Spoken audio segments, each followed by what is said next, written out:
Duar Bagori constituency ke parlo Deithor police station ang kang arlo along kedam tang ni phai kepen phai kuni krehini ningkan surini rain kore ke thom ningkan ese kamai pi ke paman pon 𝐁𝐴𝐽𝐷 women department atum ke pathik pon atengsi nihang Duar Bagori Baptist churches fellowship mate NDBCYF angkang taradong Baptist church amondoli alongsi pining ningkan surini rain kora ke thom aparman phong thongke raisia phong nihang Karbi Baptist Association women department mate 𝐁𝐴𝐽𝐷 women seminar along ahin pen kivang amondoli tin animali atum sitami chepati ponlo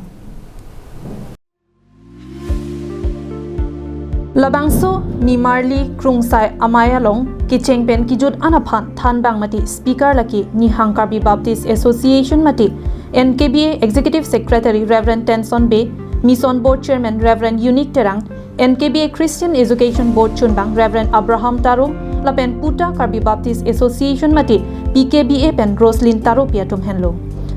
Lapen Labangso Amayalong Prek jam kachepati mati Luncheto Bible ang deg ning kachibi pen kipu lapen Bible pen karju ke thap labangso pregjam kachepati along kangkrung kang sayatum laki Karbianglong Baptist Convention mate KABC Youth Secretary Monison Teron NKBA Youth Secretary Robinson Rongpi NKBA Houghton Bible Institute mate HBI Thanbang Martin Timong atum henlo Anparta Karbianglong Autonomous Council Education EM Richard Tokbi lapen ITC Cell Joshua Engti atum lapen pinangan 𝐒𝐴𝐽𝐻𝐿 atum stami chitong dun pen mayalong RDP dun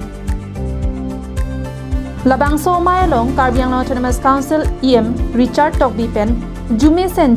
Christian Akayalamualam Thampon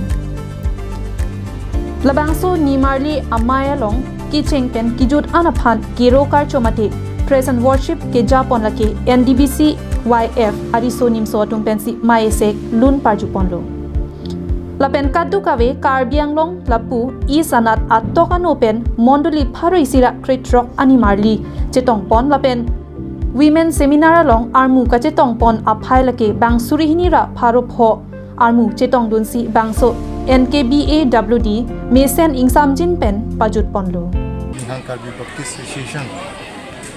Marli Krungsai apen Kachepati so